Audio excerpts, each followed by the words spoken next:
ओम नमः सिद्धिभ्यां। ओम नमः सिद्धिभ्यां। ओम नमः सिद्धिभ्यां। नमः समय सराय स्वानुभूत्या चकासिते चित्त स्वभावाय भावाय सर्वभावान्तरच्छिदे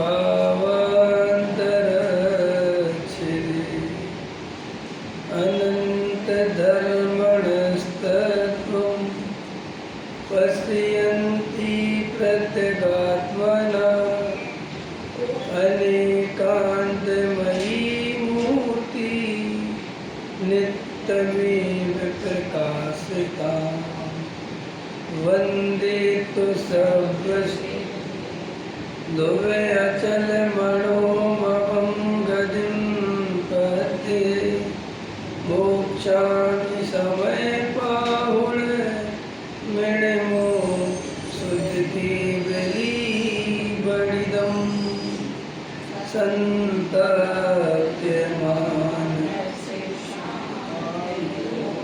जिनके गुणों की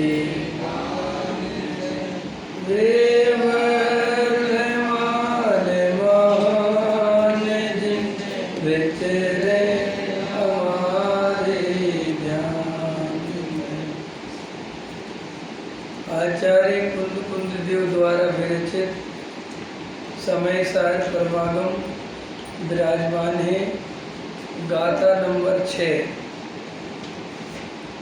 बहुत महत्वपूर्ण गाथा। जिनागम का सार, आत्मानुभव की विधि, वेद विज्ञान की कला। आचार्य कुंद देव ने साक्षात आत्मानुभव की विधि की प्राप्ति इस गाथा में बताई है और विधि बहुत सरल है। क्या कहते हैं, गाथा पाठ कर लो, फिर अपन उसको आगे टीका में से पढ़ेंगे। णविहोदी आपमतो णपमतो जान गो दुजो भावो एवं भणन्ति सोद्धम णादो जो सो दुसो चेव नहीं परमत परमत नहीं जो एक गायक भाव है इस रीति शोध कहाय अरु जो ज्ञात वो तो वो ही है। देखो क्या कहते आचार्य कुंद देव 5वें नंबर की गाथा में भगवान आत्मा को बताने की प्रतिज्ञा करते हुए 6वें नंबर की गाथा में आत्मा बताते हैं। और वह आत्मा कैसा है, तो कहते हैं जो ज्ञायक भाव है, जो आत्मा है, जो ध्रुव है, जिसके आश्रय से सम्यक दर्शन की प्राप्ति होती है, वह कैसा है, वह ज्ञायक भाव। तो कहते हैं कि वह अपरमत्त भी नहीं है और परमत्त भी नहीं है। इस प्रकार इसे शुद्ध कहते हैं। इस प्रकार इसे शुद्ध कहते हैं। अगर आपने पर्याय की तरफ से आत्मा को देखा तो फिर वह शुद्ध आत्मा नहीं कहा जा सकता। हमें पर्यायों से पार, समस्त पर्यायों से पार, चाहे शुद्ध पर्याय हो और चाहे अशुद्ध पर्याय हो, शुद्ध अशुद्ध पर्यायों से पार यह भगवान आत्मा कैसा है, बस एक ज्ञायक भाव है। एक ज्ञायक भाव समझ में आया। मात्र जानने देखने रूप अनुभूति स्वरूप भगवान आत्मा वही ज्ञायक भाव है। और क्या कहते हैं, और जो ज्ञायक रूप से ज्ञात होता होगा, इस आप ज्ञायक भाव के बारे में कुछ बताइए। तो कहते हैं कि इससे ज़्यादा उसके बारे में कुछ नहीं कहा जा सकता है। बस वो तो जैसा है वो तो वैसा ही है। वो जिसके अनुभव में आता है वो जानता है कि आत्मा कैसा है। जैसे घी को खाता हुआ पुरुष आनंदित होता है, बढ़िया बढ़िया मिष्ठान खाता हुआ पुरुष आनंदित होता है, लेकिन घी का स्वाद बताने में असमर्थ है। ऐसे ही सम्यक दृष्टि ज्ञानी धर्मात्मा जी आत्मा का आनंद तो लेते हैं, निराकुलता का भोग तो करते हैं, ज्ञायक की अनुभूति तो करते हैं, लेकिन शब्दों में उस आत्मा को व्यक्त नहीं करा जा सकता, बताया नहीं जा सकता, वचनातीत है। वो तो जिसकी अनुभूति में आता है, जिसकी उस ज्ञायक पर दृष्टि है, वास्तव में वो ही उस आत्मा को जानता है। ये कुंद कुंद भगवान कह रहे हैं। मैंने कुंद कुंद जैसे आचार्य भी आत्मा को कैसे दिखा पा रहे हैं? कड़वी हो दी आप मत्तो कि भाई इतनी बात समझो कि भगवान आत्मा प्रमत्त अप्रमत्त पर्यायों से भिन्न, माने पर्याय रूप नहीं होता, शुद्ध शुद्ध पर्यायों से भिन्न, बस एक ज्ञायक भाव है। ये व्याख्या करी। और ज्ञायक भाव की क्या व्याख्या करी कि वो तो जो ज्ञात होता है, जो अनुभव में आता है, वो बोई का बोई है और कुछ नहीं, और इससे ज़्यादा उसके बारे में कुछ नहीं कहा जा सकता। वास्तव में धर्म में बहुत ज़्यादा कहने की बात नहीं है, बहुत समझने समझाने की बात नहीं है। देखो, राग है, ज्ञान है, ज्ञान और राग का भेद ज्ञान ईमानदारी से जो जीव करे, वास्तव में उसे आत्मा की प्राप्ति हो जाती है। लेकिन अपन ईमानदारी से उस भेद ज्ञान में नहीं लगते, तत्व निर्णय नहीं करते, वस्तु स्वरूप का गहराई से विचार नहीं करते, और चारों तरफ से जो असली भेद ज्ञान है वो धर्म का कारण है, वो तो अपन ध्यान देते नहीं और धर्म के नाम पर उलझे रहते हैं। सब कुछ समझने में लगे रहेंगे, इधर उधर दौड़ने दाड़ने में करने में लगे रहेंगे, लेकिन शांत होकर स्वयं उस आत्मा का अनुभव नहीं करते। और अनुभव के नाम पर भी न जाने कितनी भ्रांतियाँ चित्त में खड़ी कर लेते हैं, ये अपन को खुद ही पता नहीं है। देखो, भ्रम नहीं पालना।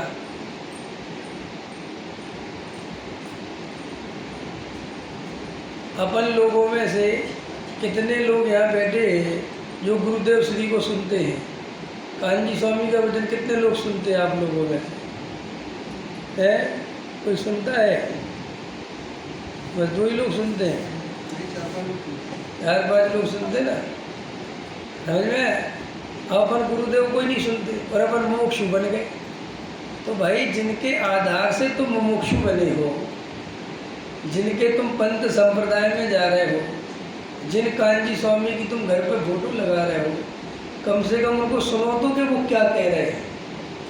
और फिर कहते कि हमें समझ में नहीं आते। तुम्हें समझ में तो आते हैं, लेकिन वो जो कहते हैं वो तुम समझना नहीं चाहते, वो तुम्हें तकलीफ देता है अंदर। अभी मैं भाई साहब को समझा रहा था कि तुम मुमुक्षुओं से, जो आजकल के जो मुमुक्षु हैं, पुराने मोक्षु तो ठीक है जो भी है, लेकिन वर्तमान में हमारी समाज एक ऐसी स्थिति में बन गया है कि बोलते तो हैं कि दयादान पूजा भक्ति का कर्ता आत्मा नहीं है, बोलते हैं कि दयादान पूजा भक्ति में धर्म नहीं है, जड़ की क्रिया जीव नहीं कर सकता, ये बोलते तो सब हैं, लेकिन इसी जड़ की क्रिया की जब अपन उड़ाव थोड़ी सी, कोई दम नहीं है, तो बहुत तकलीफ होती है। आग्रह बैठे रहते हैं, एक तरफ आत्मा की बात सुनते रहते हैं और जरा से कहो कि इसकी जड़ की क्रिया में कोई धर्म भरम नहीं है, तो अंदर चोट पड़ती है। तो वो चोट जो पड़ रही है वो तुम्हें क्रिया का पक्ष बैठा है, दयादान पूजा भक्ति का पक्ष बैठ, इसलिए वो सुनने नहीं देता। वो नहीं साहब ऐसा नहीं है, करना तो चाहिए, होना तो चाहिए, ऐसा थोड़ी है, छोड़ दें क्या। ये जितनी भी हमारे अंदर धारा चलती है, मान्यता चलती है, मिथ्यात्व की धारा है ये सब। अरे भाई, मैं एक ज्ञायक भाव हूँ, ये दृष्टि का विषय है, मैं जड़ की क्रिया कर ही नहीं सकता। जब मैं कर नहीं सकता तो मैं छोड़ कैसे सकता हूँ? साहब, दयादान पूजा भक्ति करना कि नहीं करना, अपने मन से पूछो, क्या तुम उसके करता हो? और अगर अपने को कर्ता मानते हो तो पहले नंबर का मिथ्यात्व खड़ा हुआ है। अब जब खड़ा हुआ है तो सम्मिश्रण होगा कैसे? अब भ्रम से तुम अपने को सम्यक दृष्टि मान लो या जो मानना वो मानो, उसकी तो कोई बात है नहीं भाई। वर्तमान में तो ऐसे बहुत साधु हैं, एसी में बैठ रहे हो अपने को साधु मानते हैं, परिग्रह रख रहे हैं, राग द्वेष कर रहे हैं, कसाय कर रहे हैं, झगड़े कर रहे हो, अपने को साधु मानते हैं। तो भाई मानने की तो स्वतंत्रता है। अब तुम कुछ भी मानो, इसमें तो कोई कुछ नहीं कर सकते। मानने को तो आप कुछ भी मानो ना, लेकिन वास्तव में जैसा वस्तु का स्वरूप है वो तो वैसे ही रहेगा ना। भाई आग को तुम ठंडी मानो तो मानो, लेकिन आग ठंडी थोड़ी हो जाएगी। ऐसे ही सम्यक दर्शन जिस विधि से होता है वो विधि चाहिए। तुम अपनी मनमानी करो कि नहीं साहब क्रिया तो करनी चाहिए, जितना क्रिया है उतनी तो करनी चाहिए। एक मान्यता ही कर्तृत्व की है, मैं क्रिया करता हूँ, मैं क्रिया कर सकता हूँ, मुझे आचरण करना है, पालना है, मुझे ऐसे शुद्ध खाना है, ये मान्यता मिथ्यात्व है। अपने को खाने वाला मानना मिथ्यात्व। आत्मा तो कभी कुछ खाता ही नहीं, आत्मा रूपी है। और ये खाना पीना तो जड़ का कार्य है, ये तो जड़ का जड़ में परिणमन है, जीव का इससे क्या लेना देना। लेकिन वो दया दान पूजा भक्ति का रस नहीं टूटता, वो मान्यता नहीं टूटती। स्वच्छंदी होने के डर से ये जीव मिथ्यात्व नहीं छोड़ता। समझ में आया क्या? स्वच्छंदी होने के डर से मिथ्यात्व नहीं छोड़ता। इतना स्वाध्याय करने के बाद, समझाने के बाद भी आज मुझसे कोई कह रहा था कि साहब जो आप प्रवचन करते हो और जो आप क्रिया कांड की सी बात करते हो, दयादान पूजा भक्ति की बात करते हो, तो लोग जो है बुरा मान जाते हैं। और लोग देखो साहब संख्या घटती चली गई, लोगों ने आना बंद कर दिया। तो मैंने कहा साहब आना बंद कर दिया इसका मतलब एक कांजी स्वामी को नहीं मानती। वो विवेक कुमार की बात नहीं है, क्योंकि विवेक कुमार अपने घर से थोड़ी कोई बात कह रहा है। मैं जो ये बात कह रहा हूँ इससे 1000 गुने फोर्स से तो गुरुदेव बोलते हैं। बोलो, अगर नहीं बोलते हो तो अभी लगा लो प्रवचन। मैं कोई अलग बोल रहा हूँ, कुछ आपको स्वच्छंद कर रहा हूँ तो अलग बात है। साहब ऐसा तो किसी ने नहीं बोला। भैया आप अगर मोक्ष मार्ग में, गुरुदेव के मार्ग में, तत्व ज्ञान के मार्ग में आए हो और हमारे अंदर क्रिया कांड का पक्ष बैठा हुआ है, तो आपने गुरुदेव को अंदर से स्वीकार नहीं किया है। वो अंदर हमारे हठाग्रह बना हुआ है। क्रिया तो करनी चाहिए, दयादान करना क्या चाहिए, क्या करना चाहिए, वो तो होता है जो होता है। देखो अज्ञानी को, मीना जी, अज्ञानी को करना पड़ता है और ज्ञानी के होती है। क्या बोला मैंने? अज्ञानी को करना पड़ता है और ज्ञानी के होती है। तो जिसको करना पड़ता है, जब वो ये प्रवचन सुनता है कि तुम इसके करता नहीं हो, तो उसको चोट पड़ती है। क्यों चोट पड़ती है? क्योंकि वो तो कर रहा है, और जब कर रहा है और तुम बोल देते हो करता नहीं, तो उसको बहुत चोट लगेगी। अच्छा खुद तो खाओ, समझ में? और जो नहीं खाते हैं हम इतना समझ में, हम लोग कुछ नहीं है, वो अंदर वो चोट पड़ती है उसकी। और ज्ञानी के सामने कोई कहे कि दयादान पूजा भक्ति में कोई धर्म नहीं है, तो वो कहते बराबर एकदम ठीक। ऐसा जड़ की क्रिया जीव कर ही नहीं सकता, बिल्कुल ठीक। बड़ा प्रसन्न होता है वो, क्यों कि ऐसा ही वस्तु का स्वरूप है। तो अगर हमारे अंदर ये बात, आप विवेक कुमार का तो विरोध कर लोगे, विवेक कुमार को सुनना बंद कर दोगे, नहीं आओगे, चलेगा, विवेक कुमार को क्या लेना देना। लेकिन आप याद रखना, आप विवेक कुमार को नहीं छोड़ रहे हो, आप मोक्ष मार्ग को छोड़ते हो। क्योंकि आप विवेक तो छोटी चीज़ है, लेकिन आप खुल के गुरुदेव के बारे में कुछ नहीं बोल पाते। क्योंकि गुरुदेव के बारे में बोलोगे तो क्या हो जाएगा? आफत आ जाएगी। ये तो गुरुदेव विरोधी है। लेकिन विवेक के बारे में बोलोगे तो कोई कुछ कहने वाला है, क्योंकि विवेक तो आज का छोकरा है, इसका क्या फर्क पड़ता है। आप युगल बाबू जी के बारे में कुछ नहीं बोलोगे, वो तो सीधा बोलते थे कौन सा गुणस्थान है तुम्हारे, कहाँ से सीख लिया, बोलते थे कि नहीं। लेकिन आप बात चुपचाप को सुन लोगे, चुप। लेकिन वही बात मैं दोहरा दूँ तो मेरा गला पकड़ते हो। तो थोड़ा आपको सोच समझ के बोलना चाहिए, आपको ऐसे करना चाहिए। क्या करना चाहिए? जैसा वस्तु का स्वरूप है वैसा बोलना चाहिए। एक विद्वान का मेरे पास फ़ोन आया, बड़े विद्वान, बोले अपने को विवेक ऐसे नहीं बोलना चाहिए। मैंने कहा मैं क्या गलत बोल रहा हूँ? ये बात तो गुरुदेव बोलते। बोले गुरुदेव की बात अलग है। मैंने कहा ये बात तो बाबूजी बोलते थे। बोले बाबूजी की बात अलग है। तो मैंने कहा फिर तुम्हारा धर्म सबसे बड़ा बकवास है, जहाँ तुम किसी को कुछ बोलने देते हो, किसी को कुछ बोलने देते हो, किसी कुछ बोलने देते हो। उनकी बात अलग क्यों है? तीन काल त्यों लोक में, समझ में आया? परमार्थ नो पंथ अलग अलग होता है क्या? मोक्ष मार्ग अलग अलग होता है? अरे जो बात गुरुदेव ने बोली वही मुझे बोलना चाहिए कि मुझे उनके अलग बोलना चाहिए? बोलो आप। और गुरुदेव ने भी जो बोला वही अरहंत ने बोला कि नहीं बोला? जो अनंत परमात्मा ने बोला वही कुंद कुंद भगवान ने बोला कि नहीं बोला? जो कुंद कुंद भगवान ने बोला वही अमृतचंद भगवान ने बोला कि नहीं बोला? वही हमारी सारे टोडा मल्ली साहब, बनारसी दास, दौलत राम जी सब ने वही बोला कि कुछ अलग बोला है? भाई वे नाम वाले बड़े हो गए तो इसका मतलब ये थोड़ी है कि जो छोटे नाम वाला है वो कुछ और बोलने लगे, वो तुम्हें खुश करने लग जाए, वो जनता के हिसाब से बोलने लग जाए, समाज में समझौता करने लग जाए। अरे नहीं भाई, हम बच्चे हो सकते हैं, उम्र में कच्चे हो सकते हैं, उम्र हमारी छोटी हो सकती है, आप हमें कुछ नहीं मानो, हमें इसकी कोई दरकार नहीं है। लेकिन सत्य तो ऐसा ही है कि जड़ की क्रिया जीव नहीं कर सकता। सत्य तो ऐसा ही है, दया दान पूजा भक्ति में कोई धर्म नहीं है। अब आप स्वीकार करो तो और नहीं करो। इसलिए मैं कहता हूँ आज मोक्षुओं में सबसे बड़ी जो कमी हो रही है और जो उभयाभासी हो रहे हैं, उसका मात्र कारण ये है कि गुरुदेव श्री को नहीं सुनते। मोक्षु आजकल मेरे हिसाब से 80% मोक्षु गुरुदेव श्री को नहीं सुनते, और नहीं सुनने से वो श्रद्धा मजबूत होती नहीं, वो उभयाभासी खड़ा हो जाता है। व्यवहार भी जरूरी है, निश्चय भी जरूरी है, क्रिया भी जरूरी है और आत्मा भी जरूरी है। क्रिया नहीं करेंगे तो सब भ्रष्ट हो जाएंगे। ये व्यवहाराभासी है क्या चीज़? यही तो व्यवहाराभासी है जो इस बात को मान के चलता है कि हमें दया दान पूजा भक्ति तो करने ही चाहिए। आज किसी ने मैसेज भी भेजा मेरे को, क्या पता मैंने पढ़ा तो पूरा है नहीं क्या लिखा, फिर तबीयत तो ठीक थी नहीं। फिर बोले साहब व्यवहार को भूतार्थ नहीं कहना चाहिए, असत्यार्थ नहीं कहना चाहिए, व्यवहार की अपनी उपयोगिता है। अरे देखो भैया, तुम्हारे कहने से हमारे कहने से कुछ नहीं होता भाई। हम तो जिनेंद्र देव को देखें, हम तो मुनिराज को देखें।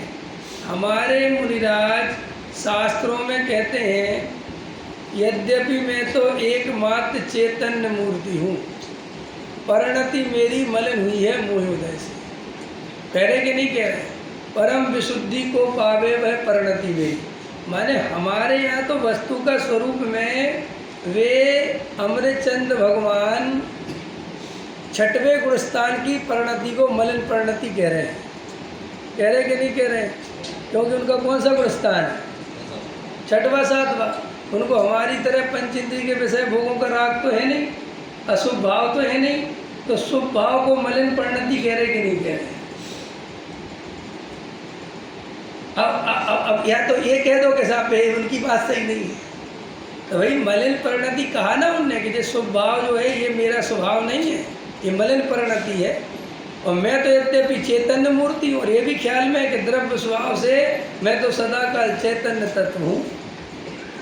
तो जिन लोगों को ये व्यवहार का पक्ष बैठा है वे कभी प्योर अध्यात्म सुन ही नहीं सकते, और वे अध्यात्म को सुनते भी हैं तो व्यवहार के साथ सुनते हैं। कैसे सुनते हैं? व्यवहार के साथ कैसे सुनाया जाता है मनीष जी? अध्यात्म को व्यवहार के साथ कैसे सुनाया जाता है? धर्म होता है, से धर्म होता है। नहीं, बताओ कोई। अरे इतने सारे लोगों को सुनते हो, कुछ तो बताओ। देखो, व्यवहार सहित अध्यात्म कैसे सुनाया जाता है? सुनो कैसे सुनाया जाता है। देखो भाई, शुद्ध नहीं से यह भगवान आत्मा परम शुद्ध है।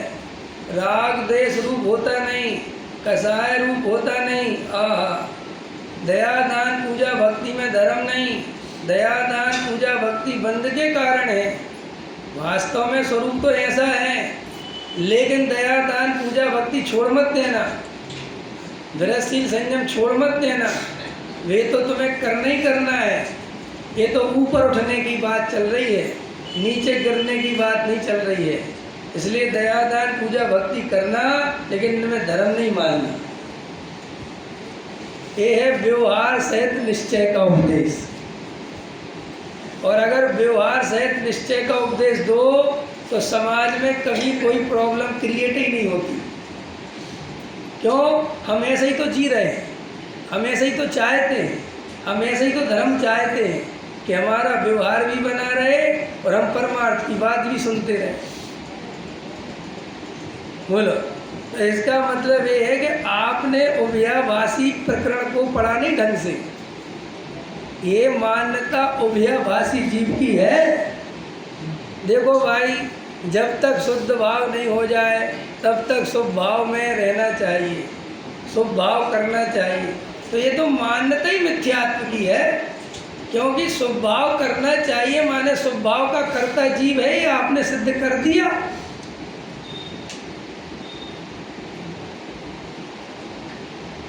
बोलो भैया, दयादान पूजा भक्ति छोड़ मत देना, इसका मतलब आपने सिद्ध कर दिया कि जीव चाहे तो छोड़ सकता है।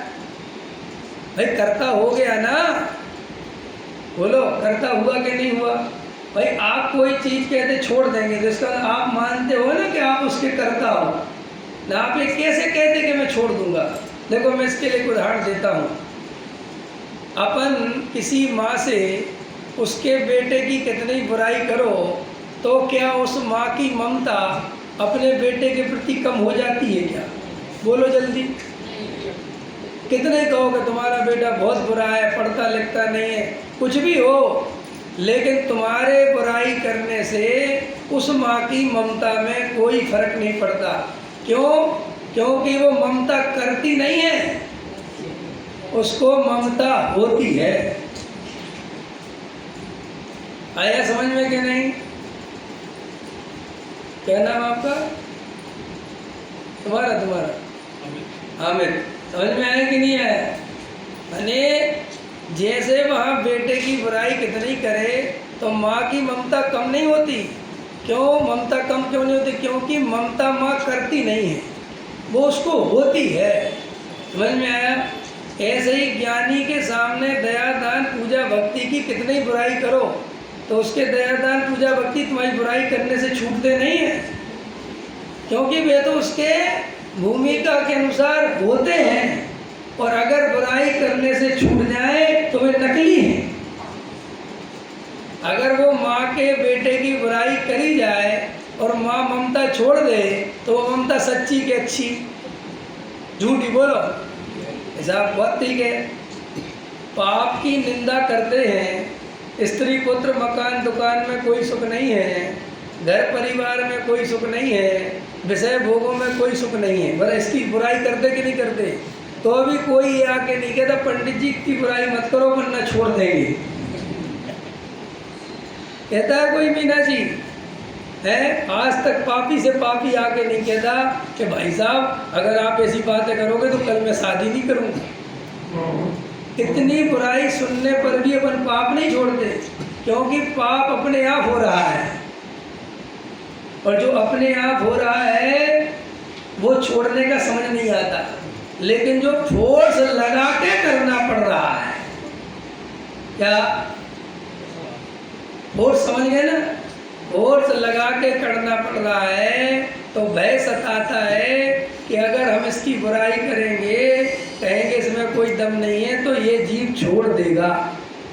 तो छोड़ देगा का डर जिसे सता रहा है वो कभी, जब वो अशुद्ध पर्याय से भेद नहीं कर पा रहा तो शुद्ध पर्यायों से क्या भेद करेगा?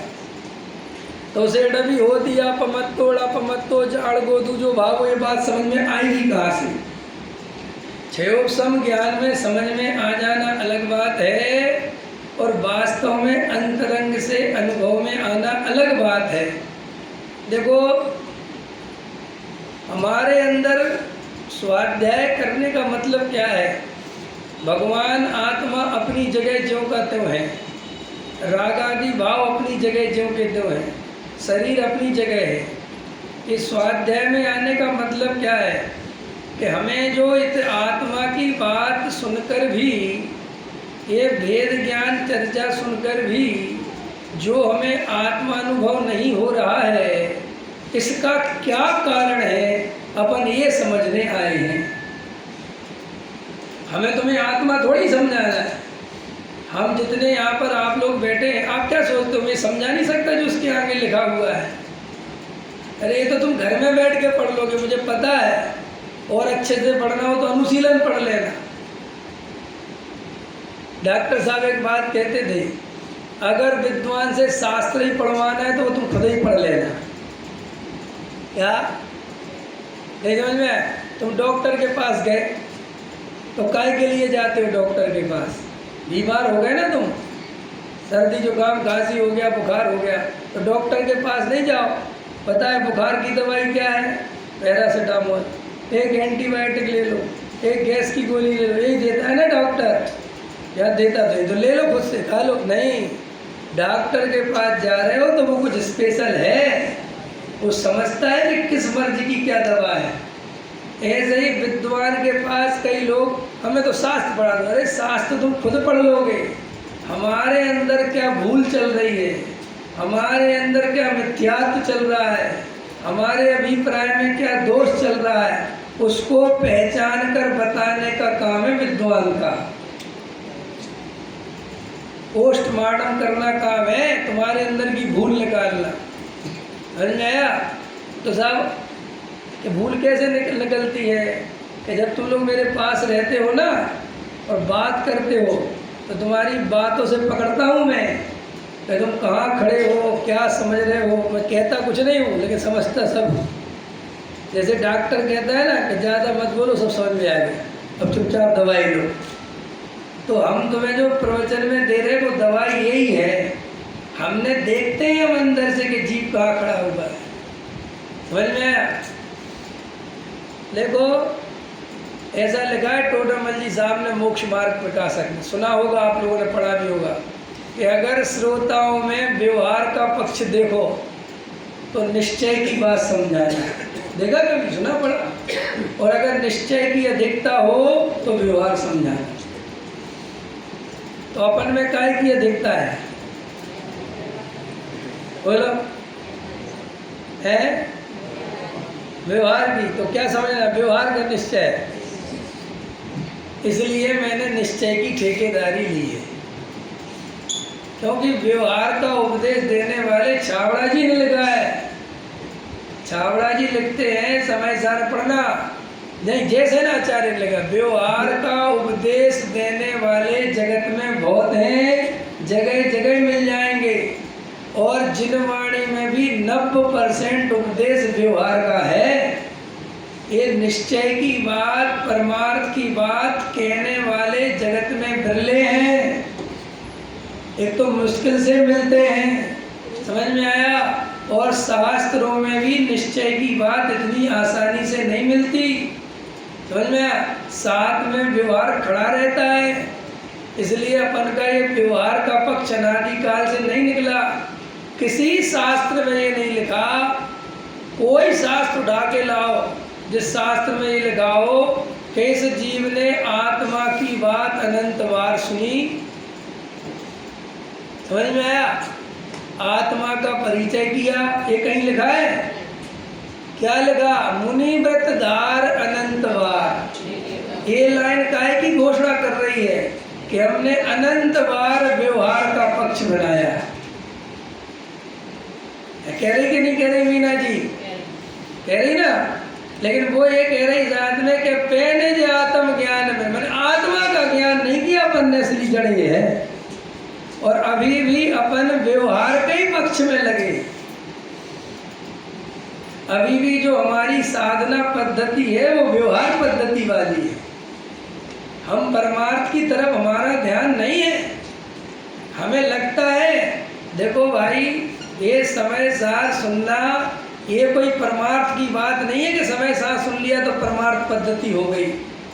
जिसके चित्त में 24 घंटे निरंतर नौकर्म, द्रव्य कर्म, भाव कर्म से भिन्न मैं ज्ञायक हूँ, जानने देखने के स्वभाव वाला हूँ, त्रिकाली ध्रुव अखंड ज्ञायक तत्व हूँ, नित्य सदाकाल शाश्वत हूँ, आनंद स्वरूप हूँ।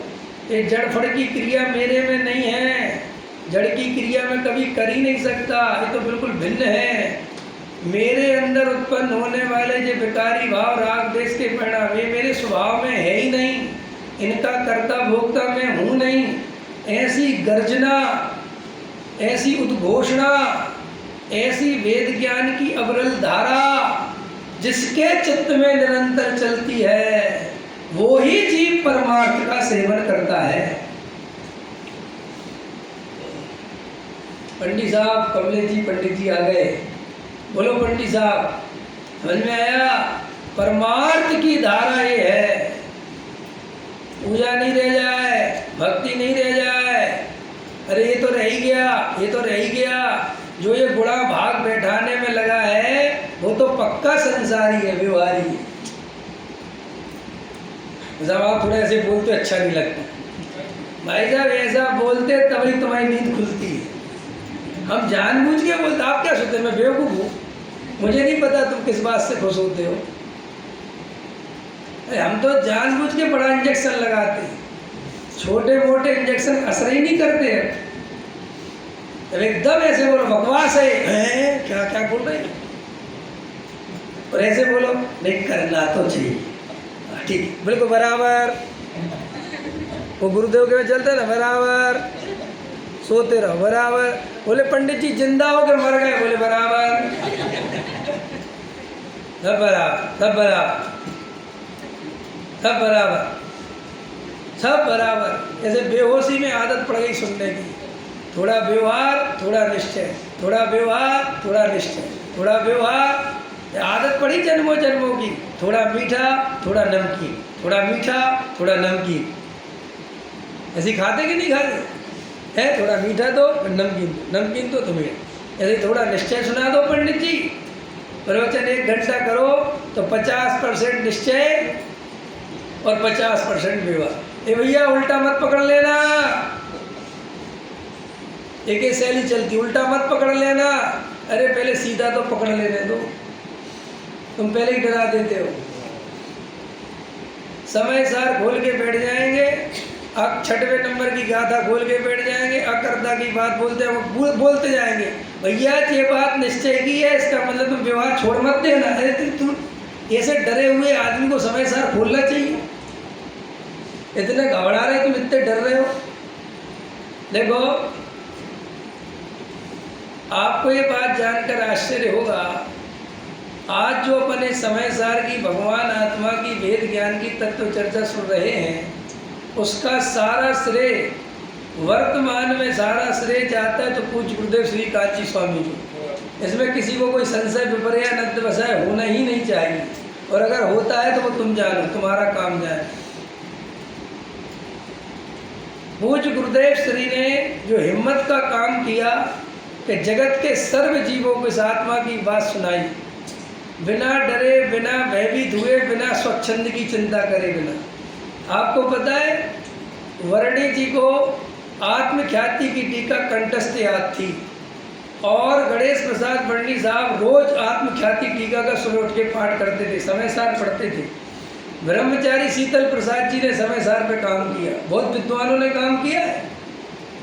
तो वर्णी जी से जब ये बात पूछी गई कि आप समय सार खुद तो पढ़ते हो, थोड़ा दूसरों को भी बताओ ना, समझाओ, तो उनको क्या कहते थे, मेरे को डर लगता है ये बात आम जन पचा नहीं पाएंगे और स्वच्छंदी हो जाएंगे।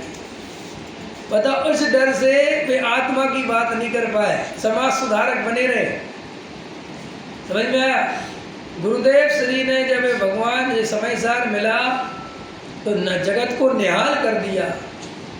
ओहो, प्रत्येक जीव परमात्मा है, प्रत्येक जीव भगवान बनने की शक्ति रखता है। अरे पर्यायों से भिन्न गायक का अनुभव कर, अभी कर, इसी समय कर कि महाराज मैं तो सामान्य ग्रस्त हूँ। अरे व्यर्थ की बात छोड़, आत्मा कभी ग्रस्त नहीं होता, आत्मा कभी साधु नहीं होता, आत्मा कभी गुणस्थानों में नहीं जाता, मार्गणाओं में नहीं जाता, राग देश रूप नहीं होता, अरे शुद्ध पर्याय तक रूप आत्मा नहीं होता। तू तो शाश्वत त्रिकाली ध्रुव है। ऐसे परमात्म तत्व की घोषणा करने वाले पूज्य गुरुदेव श्री कांजी स्वामी, आज हम ज्यादा होशियार हो गए। जो बात बड़ी मुश्किल से हमारे काने पड़ी थी, ये तत्व हमें समझ में आने लगा था। बाद में कुछ ऐसे धुरंधर पैदा हुए, उनने वापस वही गाना गाना चालू कर दिया कि निश्चय की बात तो बहुत हो गई, व्यवहार लाओ, व्यवहार लाओ, व्यवहार लाओ, लोग स्वच्छंदी हो रहे हैं। अब वो धीरे धीरे क्या हुआ, मैं तो ऐसे कितने लोगों को जानता हूँ जो गुरुदेव का नाम तक नहीं लेते, और वे जो आत्मा सुन रहे हैं, पढ़ रहे हैं, उसमें पूरा निमित्त गुरुदेव श्री का है। समझ में आया? लेकिन उनके अंदर वो पक्ष बैठा हुआ है कि ये गुरुदेव ने जो है एकांत कर दिया। अरे भैया, अगर अपन को दया दान पूजा भक्ति का पक्ष है तो अपन ने समय सार का पुण्य पाप अधिकार नहीं पढ़ा। जो आचार्य पुण्य की इतनी इतनी खिंचाई करते हैं समय सार में, क्या क्या बोलते हैं, पढ़ो उसको। लेकिन अपन पढ़ के चले जाते हैं और पक्ष बना रहता है। तो ये जो परमार्थ की बात है, जैसे 24 घंटे एक त्रिकाली ध्रुव गायक की धुन लगती है, जैसे 24 घंटे भगवान आत्मा की धुन लगती है, केवल एक अखंड त्रिकाली ध्रुव भगवान आत्मा हूँ, परमात्मा छू, मैं भगवान से कम हूँ ही नहीं। ऐसी श्रद्धा में जिसके घोषणा होती है, ऐसे अभिप्राय में जिसके गर्जना होती है, ऐसी परिणति में वेद ज्ञान की धारा जिसके चलती है, वे ही जीव आत्मानुभव को प्राप्त करते हैं। और जिन जीवों को समाज की दृष्टि रखना, व्यवहार की दृष्टि रखना, समाज भी व्यवस्थित हो, ये भी व्यवस्थित हो, ये भी, देखो यहाँ कुंद कुंद भगवान कह रहे हैं कि शुद्ध पर्याय को भी अपने में शामिल करे तो वो आत्मानुभव नहीं कर सकता। क्या कह रहे हैं?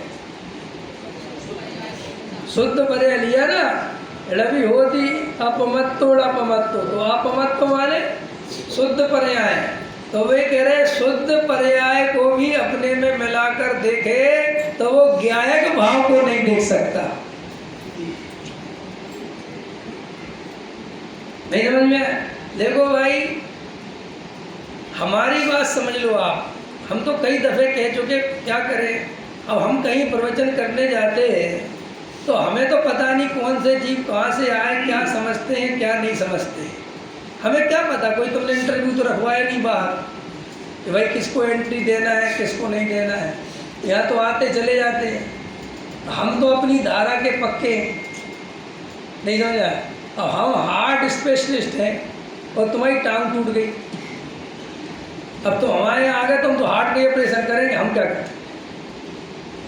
हैं कहेंगे पंडित जी काय का ऑपरेशन कर दिया डॉक्टर, आप कहेंगे हार्ट का। बोले हमारे हार्ट में तो कोई प्रॉब्लम थी नहीं, तो भैया तुम यहाँ लाइन में काय के लिए लगे थे? आपने लिख रखा था डॉक्टर, तो हम आ गए। अरे तो भाई डॉक्टर का मतलब डॉक्टर तो होता है, लेकिन कौन सा डॉक्टर है ये तो पता करो। अरे तो प्रवचन सुनने तो आ गए कि कौन है पंडित जी आए, तो भाई ये कौन से नेचर के पंडित जी? हमारे काम की बात बता रहे कि नहीं बता रहे? अब तुम्हें सुननी व्यवहार की बात, तुम बैठ गए निश्चय वाले पंडित जी के पास। अब तुम कह रहे थे पंडित भ्रष्ट है। अरे पंडित भ्रष्ट नहीं है, तुम्हारी बुद्धि भ्रष्ट है।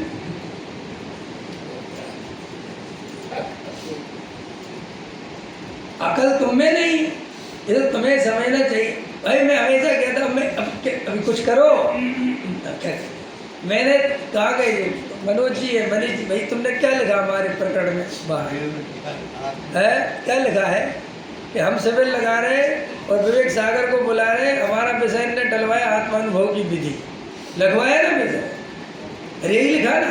तो मैं आत्मानुभव विधि जब तुम्हारे पंपलेट पे छपा, तुम्हें वही देख के आना चाहिए कि नहीं आना चाहिए?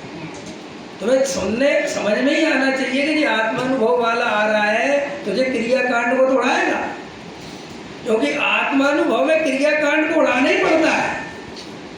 साहब ऐसी कैसी जरूरी है? अरे हमने थोड़ी कुंद कुंद भगवान उड़ा रहे, वे तो हमसे भी ज्यादा खतरनाक उड़ा रहे, क्योंकि वे तो शुद्ध पर्याय से भी भिन्न बता रहे। वे कह रहे है ही नहीं पर्याय, तो वो कह रहे पर्याय का जरा सा भी पक्ष रखे तो आत्मा नहीं मिल सकता। अब इतनी बड़ी बात कुंद कुंद भगवान कह रहे, तो मैं क्या कर सकता हूँ भाई? आया समझ में कि नहीं? देखो भाई, जिनको आत्मानुभव करना हो वे ही यहाँ बैठे हैं, जिनको नहीं करना हो अपने घर जाओ, आनंद से जो करना है, जो समझना है समझो, कहानी पढ़ो, जो पढ़ना है पढ़ो, हमें कोई दिक्कत नहीं, हमारा विषय वो नहीं है। तो भाई टांग टूटी है तो टांग डॉक्टर दूर जाओ। हम तो यहाँ दया दान पूजा भक्ति में धर्म नहीं बताए, हम तो दया दान पूजा भक्ति को खारिज से उड़ाए, बिल्कुल सिरे से खारिज करेंगे, इसमें धर्म है ही नहीं और इसका कर्ता जीव है ही नहीं। और तुम्हें अगर ऐसी बात सुन के पेट में तकलीफ होती है तो भाई साहब घर जाओ, जो तुम्हारी बात का पोषण करे, जो तुम्हारे दया दान पूजा भक्ति को अच्छा बतावे उसकी सुनो समझो, ना मेरा समय खराब करो ना अपना करो। क्या ज्ञानचंद जी, हमें ज्ञानचंद जी 18-20 साल से जानते, उनको पता है विवेक क्या चीज़ है, सब समझते हैं। और जो ज्ञानचंद जी नहीं होते तो समझ लो ग्वालियर हमारी ससुराल नहीं होती पकड़ में आया कि नहीं आया? तो भैया आत्मा की बात समझनी है तो गहराई से समझो। ये सब तुम्हारे अंदर ये मान्यताएं पड़ी रहेंगी। देखो मिथ्यात सूक्ष्म है, मिथ्यात इतना सूक्ष्म है भाई साहब, आप जिस द्रव्यलिंगी मुनि का मिथ्यात पकड़ते हो अपना क्यों नहीं पकड़ते? सारे मुमुक्षु द्रव्यलिंगी मुनि का मिथ्यात पकड़ते हैं। पूछूं किसी से, देखो अभी बताएंगे कहाँ है पुराने मोक्षु, हमें तो जानते नहीं, बता द्रव्यलिंगी के मिथ्यात तो क्या है? बोलो भाई, द्रव्यलिंगी हिमराज है, वे मिथ्या दृष्टि क्यों है? बताओ मनीष जी। क्रिया का कर्ता मानते। अच्छा, और क्या मानते? कौन सी क्रिया के कर्ता मानते? हाँ 28 मूलगुण की क्रिया के कर्ता मानते, इसलिए क्या है? और क्या मानते हैं? और क्या मानते हैं? क्रिया में धर्म मानते हैं। थोड़ा आगे तो बढ़ो यार, क्रिया से आगे तो जाओ। अरे और इधर को जाओ, अंदर को। हाँ बराबर, ये भी ठीक है। अरे अंदर जाओ ना, अंदर में कह रहा हूँ अंदर जाओ, ये तो क्रिया हो गई सर। अब अंदर जाओ, अंदर क्या, अंदर और क्या गलती है? ये अब थोड़ा अंदर गए, मोक्ष मार्ग मानते हैं, वो शुभ भाव में धर्म मानते हैं। आया समझ में क्या? नहीं अपन क्या मानते? हाँ धर्म तो नहीं मान रहे, लेकिन करने योग्य मान रहे धर्म ही है। हाँ अरे करने योग्य क्यों मानते हो? होने योग्य जानो। शुभ भाव करने योग्य कि छोड़ने योग्य? बोल रहे हैं, मैं कह रहे अभी छोड़ने योग्य नहीं कह पा रहे।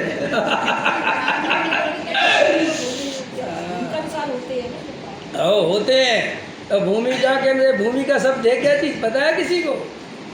ये भूमिका जो बोलते हो आप लोग, ये भूमिका कौन से गुण में लगता है आत्मा की? चारित्र गुण में लगता है कि श्रद्धा गुण में है? और ये भूल काहे में है? फिर भूल कहाँ है? और ये चारित्र, ये भूमिका काहे में लगती है? तो भूल काहे में सुधार नहीं है? श्रद्धा की भूल सुधरे बिना चारित्र की भूल सुधरती है? तो तुम तो पहले ही सुन के ही घबरा जाते हो। जब दया दान पूजा भक्ति करने योग्य माने तो भूल हो गई ना मान्यता की। भाई दया दान पूजा भक्ति तो वे भूमिका के अनुसार माने हुए, चारित्र की कमजोरी बस चौथे प्रस्थान वाले कोशियोग गाते हैं, पांचवें वाले कोशियोग गाते हैं और मुनिराज कोशियोग गाते हैं। ये कोई श्रद्धा संबंधी नहीं है। देखो सिद्धों की श्रद्धा और चौथे गुण स्थान वाले की श्रद्धा एक जैसी है कि अलग अलग है? पक्का? हाँ, लेकिन चारित्र अलग अलग है। यदि बात समझ में आई तो अभी अपन श्रद्धा सुधारने बैठे कि चारित्र? पहले तो नक्की करो कि नहीं, जब चारित्र सुधर जाए तो क्या दिक्कत है? नहीं, अपन चर्चा कर लो, अपन तो बैठे ही है। आज अंतिम प्रवचन है, कल सुबह हो रहे हैं ना। आज अपन अपना सारा खेल खत्म कर दो। भाई समझ लो, श्रद्धा सुधारना क्या चारित्र सुधारना?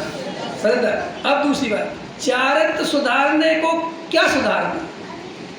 भाई चारित्र सुधारने में क्या सुधारना? अरे चारित्र सुधारने में स्वरूप शरणम चारित्र। चारित्र किसी जड़ की क्रिया का नाम थोड़ा ही है। विरसशील संयम चारित्र नहीं है। विरसशील संयम तो अचारित्र है। इधर ये आचारित्र क्यों है? अरे आचारित्र माने जब अपने स्वरूप में नहीं रम पाते तो ये बाहर में करते तो चारित्र हुए कि अचारित्र हुए? और उससे अपना भला माने तो मिथ्यात खड़ा हो गया। मुनिराज 28 मूल गुण का पालन करने का भाव आया तो वो कहते हैं हमें तो आग में जलने जैसा लगता है, भट्टी लगती है, हमें ऐसा लगता है अपने परम भाव अपने स्वरूप में चले जाओ।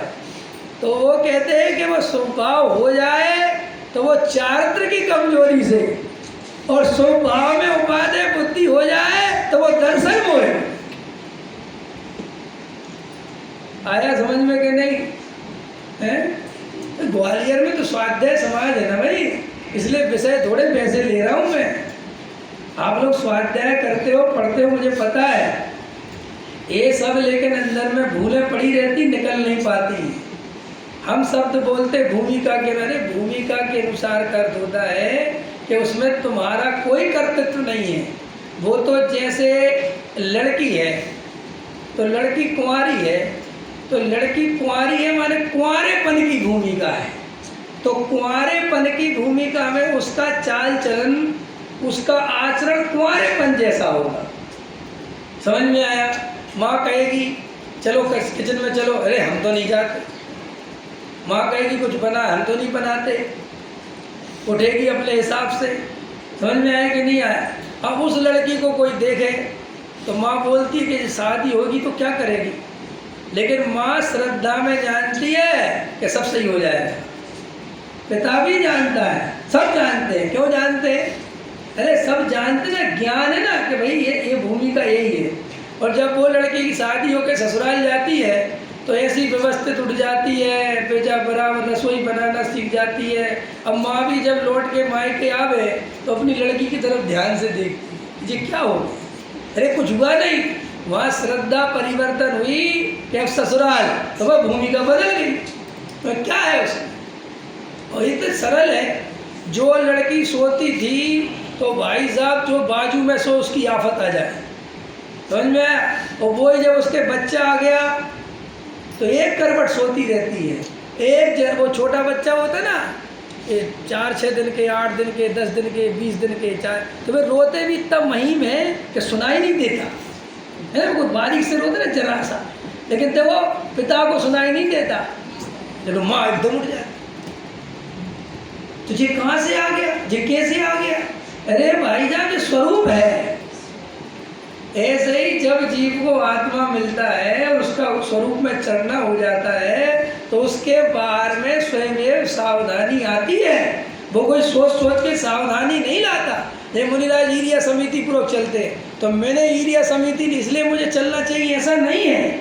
उनको चलने का भाव जब भी आएगा तो वो 4 हाथ जमीन देख के ही चलते। वे इसलिए 28 गुण को नहीं पालते हुए मैंने मुनि हूं ना, ये मान्यता मिथ्या है। वो तो उनका जीवन, जैसे माँ को ये पता नहीं चलता कि मुझे ममता कहाँ से आ रही है, ऐसे ही वास्तव में मुनिराज को भी अपने स्वरूप से जब बाहर आते हैं तो उस जाति का स्वभाव आए बिना रहता नहीं।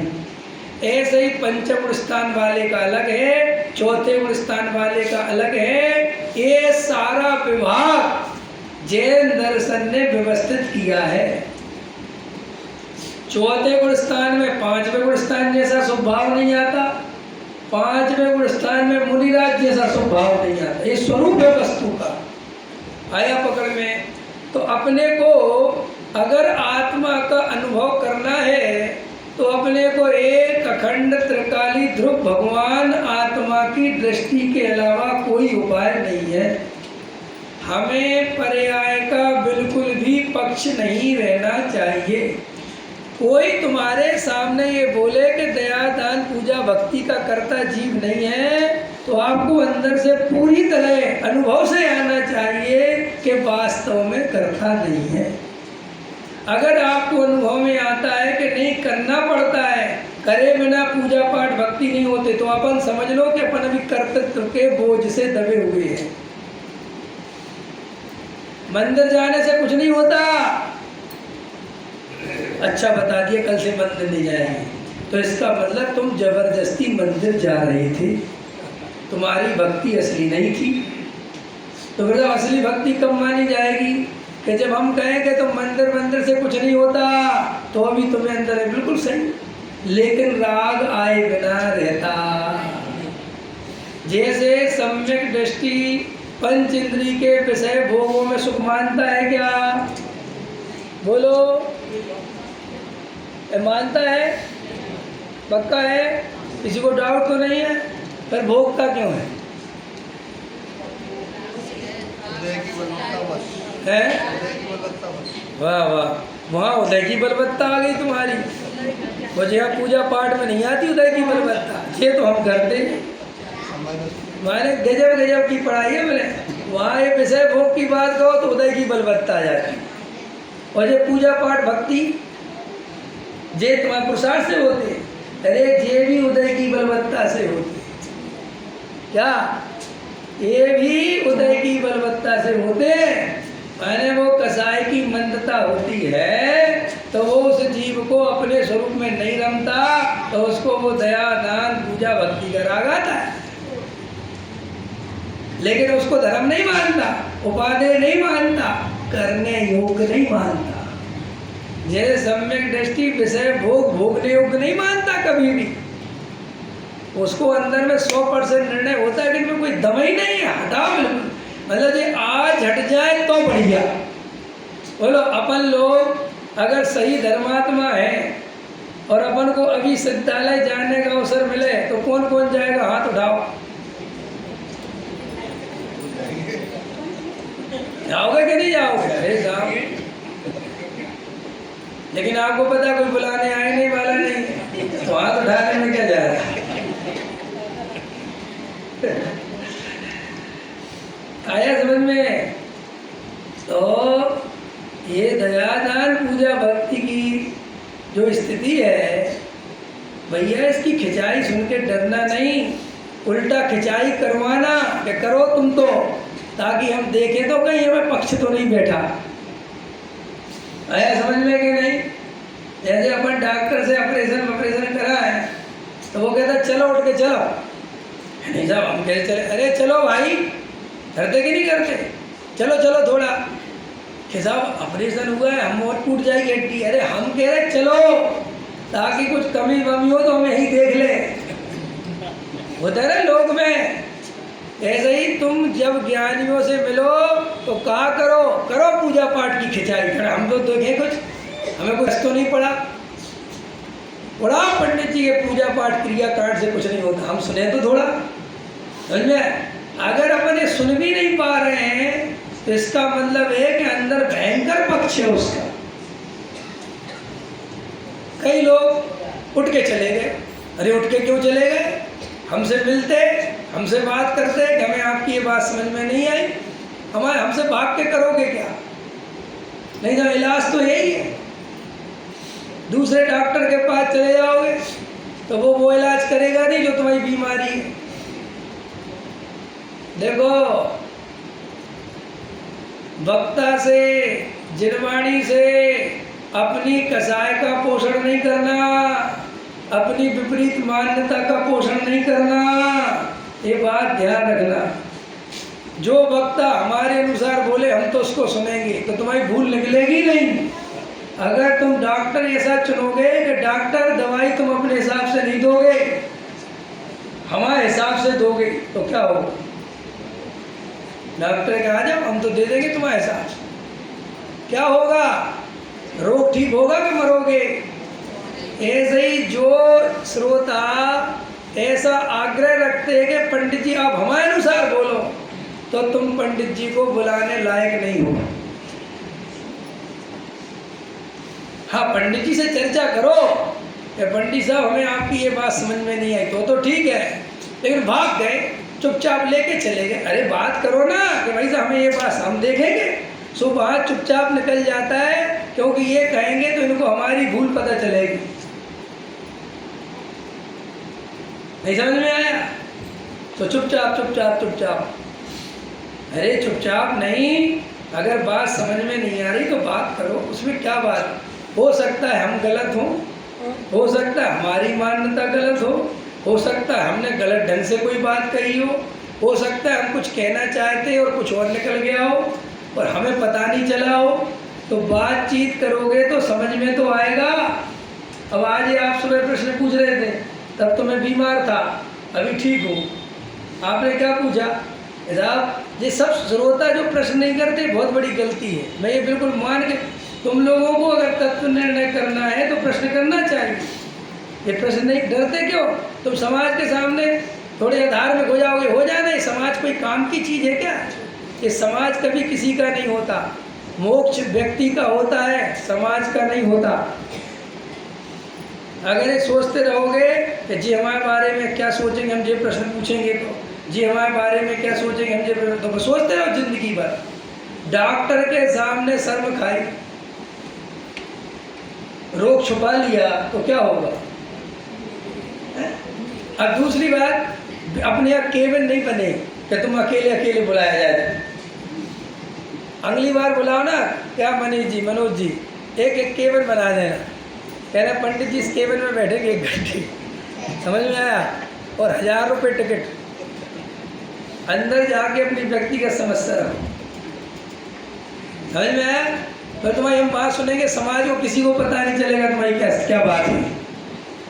ये डॉक्टर वगैरह केवल इसलिए तो बना के रखते ताकि तुम्हारी बात कोई और नहीं सुने, तो हमें खुल के कह सको है। लेकिन अपन धर्म के क्षेत्र में भर्रा खाते खुले हुए चल रही है सभाएं, चल रहे हैं, चलो चलो आओ चलो चलो, कहा समझ में आया क्या नहीं आया, क्या अंदर भूल पड़ी रह गई, क्या रह गई, चल ले तो सब होशियार चंद बने अपने अपने में है, कुछ दम नहीं है, सब बकवास बात। भैया पहली बात तो श्रद्धा से सुनो, समझने के लिए सुनो, ईमानदारी से सुनो। समझ में नहीं आए तो वक्ता से बात करो, घर मत जाओ। तो आपने सुबह कहा कि साहब आपने आज बता दिया कि साहब ये प्रभावना करने बनने के चक्कर, मंदिर बनवाने के चक्कर, ये करने के चक्कर, वो करने के चक्कर, इनमें ज़्यादा नहीं उलझना चाहिए। अपना साथ अपना विकास, सबका साथ सबका विकास से बंद करो, ये बोल रहे थे ना।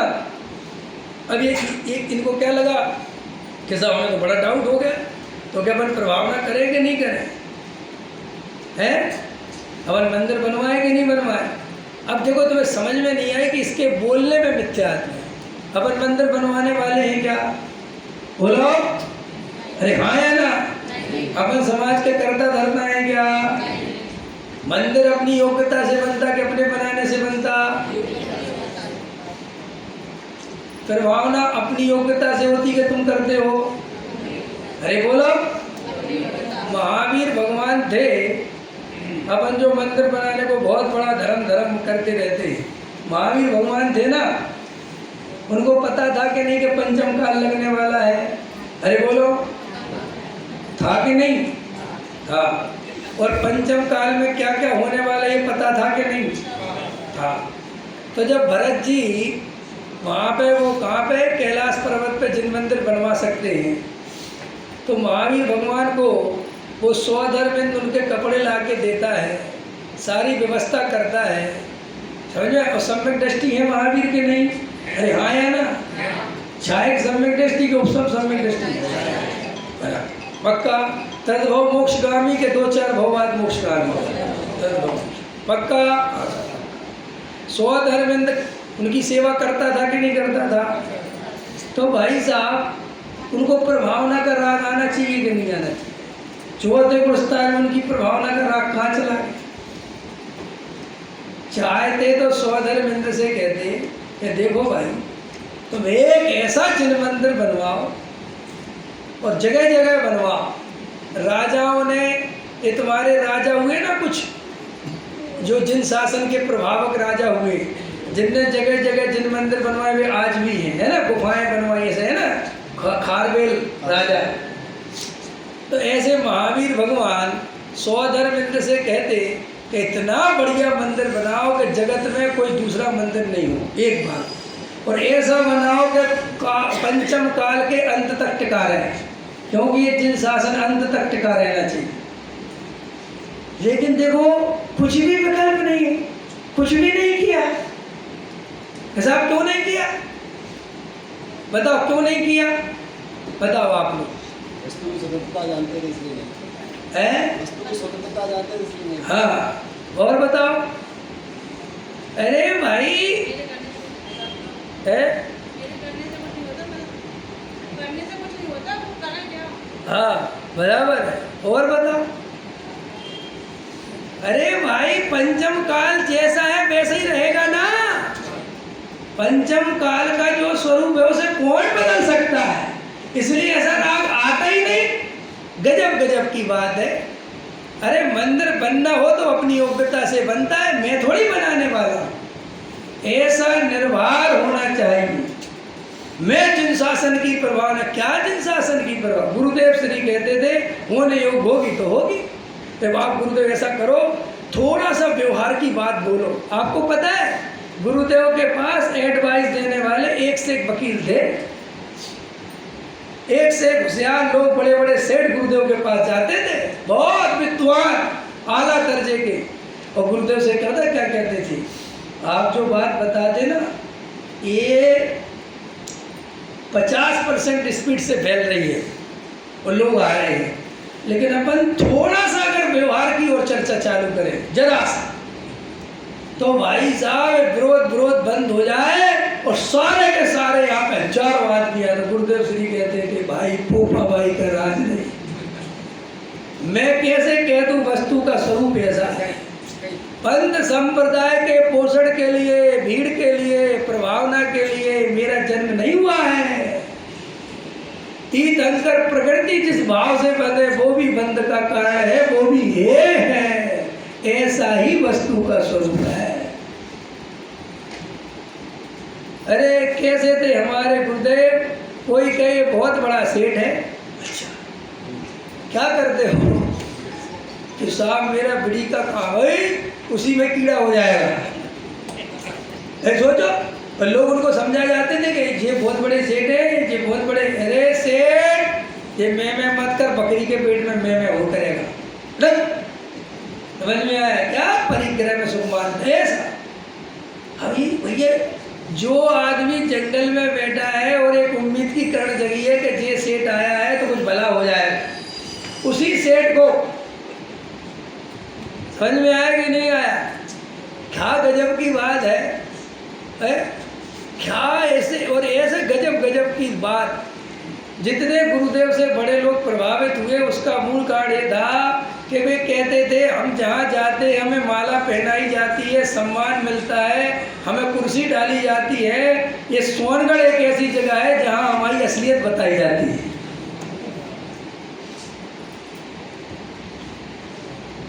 तो असलियत सुनना सीखो।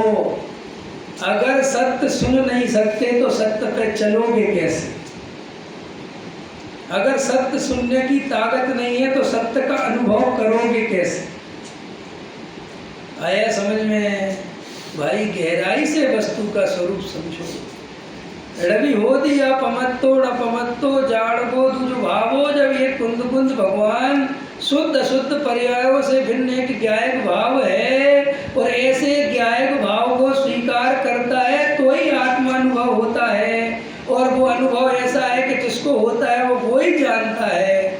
जब ऐसी घोषणा कुंद कुंद भगवान अपने सामने दिगंबर संत वीतरागी संत अपने को कह रहे हैं, तो अपन को पक्की श्रद्धा के साथ पर्यायों से पार त्रिकाली ध्रुव को लक्ष्य बनाना और भगवान आत्मा का अनुभव करना, यही सच्चा मोक्ष मार्ग है, इसी मंगल भावना के साथ। और देखो एक बात और मैं ग्वालियर वालों से कह दूं, अब मैं जा रहा हूँ कल सुबह, तुम्हारे मन में जो जो 4 दिन के प्रवचनों में चक्करबाजी दिमाग में चली हो, जो भी तुम्हें डाउट वाउट हो गए हो क्रिया कांड के संबंध में, पूजा पाठ के संबंध में, दृष्टि संयम के संबंध में, निसंकोच बिना नाम लिखे यहाँ पर्ची रख देना है। वो केवल तो अगले साल बनवाना, अब इस साल का तो निपट गया केस। यहाँ पर्ची रख देना बिना नाम लिखे, जो भी आपके मन में शंका होगी वो आपकी गारंटी से दूर हो जाएगी। कोई विकल्प नहीं रखना, समझना अच्छे से भाई, मैं कोई दया दान पूजा भक्ति मत करो, छोड़ दो, मंदिर छोड़ दो, खाने पीने लग जाओ, वक्त खाओ, ये उपदेश नहीं दे रहा हूँ। मैं तो ये उपदेश दे रहा हूँ कि इनमें धर्म नहीं है, अपन को आत्मानुभव करना है। समझ में आया? ये तो अपन श्रावक हैं, उच्च कुल में जन्मे हैं, जैनी हैं, ये तो अपने सहज कर्तव्य ही है, जीवन है अपना। रात में भोजन करे वो काय का जैनी, जमी कंद खाए वो काय का जैनी, देव शास्त्र गुरु के दर्शन के बिना भोजन करे, तो कुछ सहज है ये सब बात, ये सब अंडरस्टूड होती है, इनको कहने की बात नहीं है। समझ में? गुरुदेव श्री कहते थे जो भगवान आत्मा की बात सुने, समझ में, और उसका सामान्य जैनी जितना आचरण भी ना हो तो वो आत्मा की बात क्या सुनेगा। और दूसरी बात ये है कि अगर किसी का आचरण कमजोर भी हो तो वो आचरण भी अच्छा इसी आत्मा की बात निरंतर सुनेगा तो अच्छा होगा। आचरण से आचरण नहीं सुधरता, आत्मा की बात सुनने से, आत्मा की प्रीति से अपने आप ही बाहरी जीवन संयमित होता है। ऐसा ही वस्तु का स्वरूप है। सहजानंद